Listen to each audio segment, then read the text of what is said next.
Democrats continue disputing who should bear the brunt of the tax burden. Our next guests argue America's middle class has been decimated over the years due to policies governing not only taxes but also bank regulations, trade deficits, and pension funds. Their new book chronicles how the American middle class has been systematically impoverished and its prospects thwarted in favor of a new ruling elite. We're joined now for the hour by Don Bartlett and James Steele, the award-winning investigative reporters. They've worked together for over 40 years, first at the Philadelphia Inquirer, then at Time Magazine, most recently at Vanity Fair.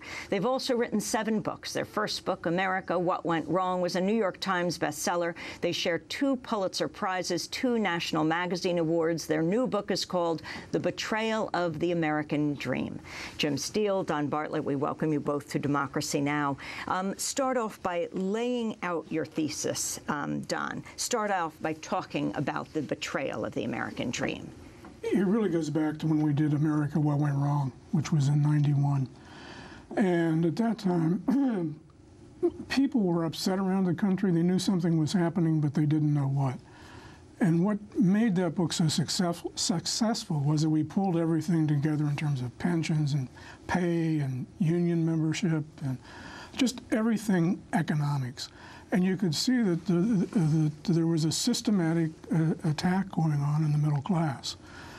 At that time, it was still kind of, you know, it could have gone either way if there had been a political response, which there should have been, but there wasn't. And as a result, when we received just literally hundreds and hundreds and hundreds of letters and emails over the last several years saying, would you go back and look at this in terms of what you wrote the first time? And if we made one mistake the first time, it was we grossly underestimated how fast this country was going to go down the tubes. And we really did. Back then, there were still defined benefit pensions, and people still had a hope of getting them. They're gone. There was one wage structure. Now there are two-tiered wage systems all over the country. The one wage is gone. Income has been flat for the most part since then.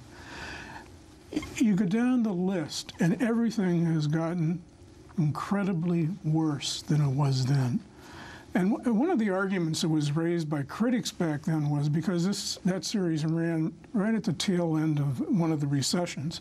And people said, well, what's happening now is really related to the recession, and once we're out of the recession, everything will be fine.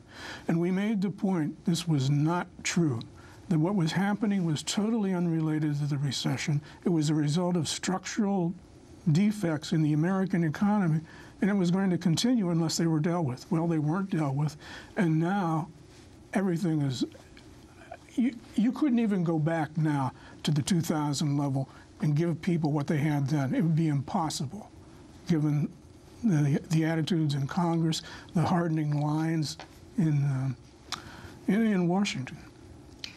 I wanted to talk about specifics and also go general. Jim Steele, the story of corporations tell a very major story about the United States. Corporations like Apple and Boeing. Apple doesn't manufacture one product in the United States? That's correct. That's correct. I think some of the parts are major, but basically the essential products aren't. And we made the point in the book, we actually wrote about this before a lot of the news surfaced this year, that what was significant about what Apple has done is not just their working conditions in China, which were horrendous by the subcontractors over there, but what they did, they completely closed down manufacturing in this country after really less than a generation. The historic pattern in this country was a product would be invented here, a company would go into business, they would start making it. Up and down the line, you had a broad-based workforce for that product, from folks on the factory floor to the designers to the salesmen, so on, to the stockholders who might be part of that company. But ultimately, you had this broad-based situation. Apple originally had some manufacturing in this country, but very quickly, in less than a generation, just closed that down and shipped most things to China and other countries. And it's just part of that pattern of where jobs that once middle-class people had in this country are now gone. You see a similar kind of thing now going on with Boeing. Boeing has outsourced all kinds of parts of the new Dreamliner, its great new aircraft, which of course has recently run into some problems with parts of their engines falling off apparently. But Boeing is part of getting into the Chinese market, which everybody agrees will be a huge market, has manufactured all sorts of things over there. Basically what Boeing is doing, which a lot of companies are doing, they are basically showing the Chinese how to make airplanes. And what have the Chinese done? They're creating their own civilian aircraft industry, where we were told, I think in this country, the idea was to have some presence there so we can sell them airplanes. But where is that going to lead down the line if we are turning over to them some of the technology that will let them build airplanes that are our principal export in this country? And how much of that information, that knowledge, is taxpayer financed? Boeing has, of course, been a major defense contractor over time, and many of those contracts have led to all sorts of technology that have worked their way into both civilian and military planes. Taxpayers have supported that. So now you have a situation where some of the technology that taxpayers have paid for through Boeing, and of course other contractors as well, not just them, is now going to be handed over to the Chinese to build airplanes to compete against us. And civil aircraft is the only significant export this country has. And the number of jobs Boeing has moved to China? The number of jobs is, I think, 20 to 30,000 by Boeing's own statement. I should correct one thing. We have other exports, but in civilian aircraft is the only thing where we have a surplus of exports.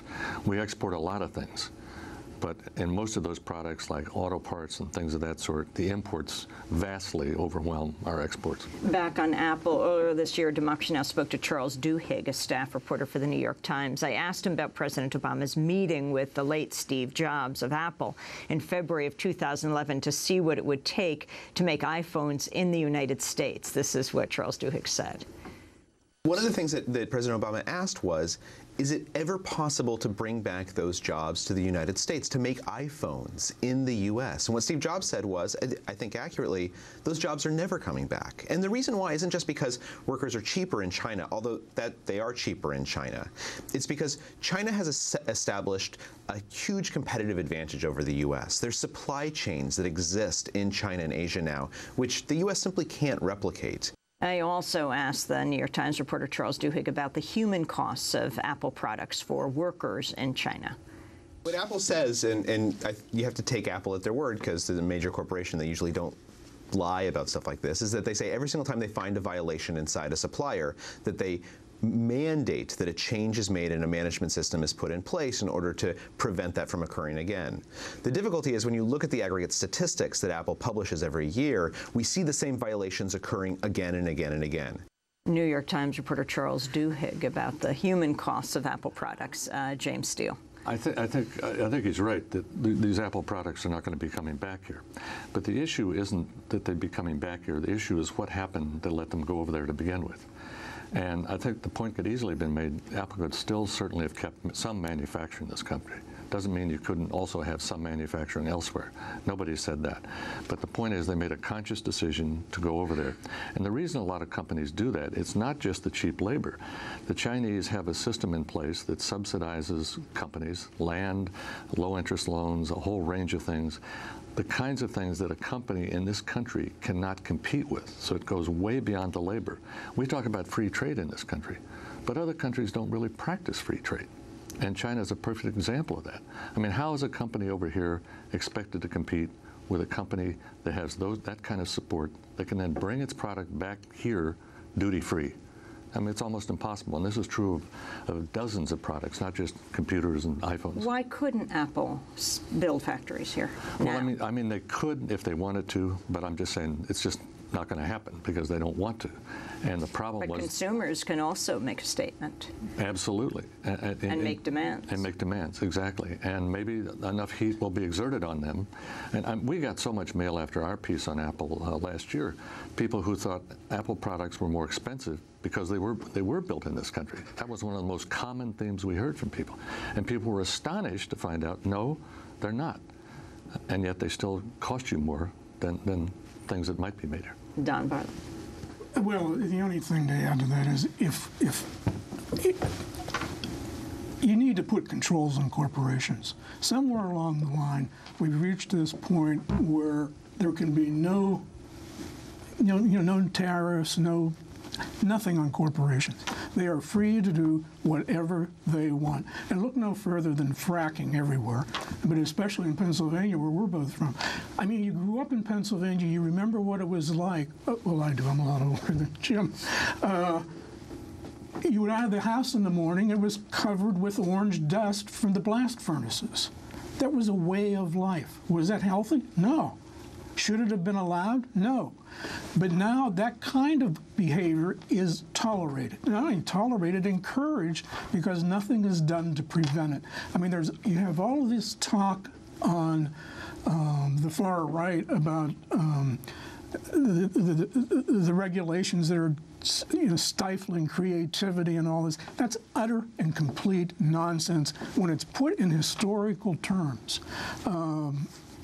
It is just mind-numbing that we've allowed this, because Jim made the distinction. We're talking about civilian aircraft now. The Chinese have just been given the keys to the U.S. attack helicopter. What does this say? I mean, back as an old Cold War era, in which I spent a few years in counterintelligence, security clearances would have been killed then, automatically for the corporation. And this is just mind-numbing that nobody says anything in Washington. They like to pretend they're in charge of something. They're not. They are just there to do whatever the corporations want them to do. Interesting. Let me qualify this.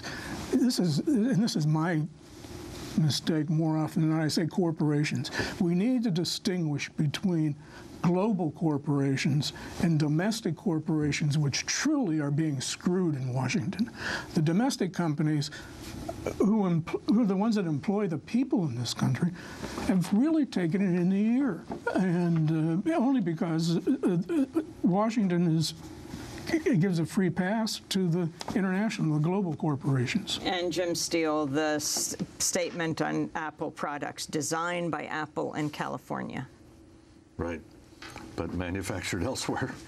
And in the past, I mean, this is the point I was trying to make earlier. In the past, you had a whole chain of people. You had the inventors, you had the designers, you had the people who manufactured, you had the people who sold it, and then, of course, at the end of that, you had the consumers who bought that product. And this doesn't mean that you can't have factories elsewhere. But the idea that we do not have the capability of building these products in this country, that we do not have all the engineers to do that, I mean, we just totally reject that. I mean, too many people have told us that. Too many people in manufacturing in this country who are very upset by this whole trend, because they say separating the design from the actual manufacturing floor is a huge mistake. That's the way so many great things were done in the past. That's where you got your new products from. That's where you got your innovations from. And if you're not making it on the floor, it doesn't come. We're going to come back to this discussion. Don Bartlett and Jim Steele are our guests, the authors of The Betrayal of the American Dream.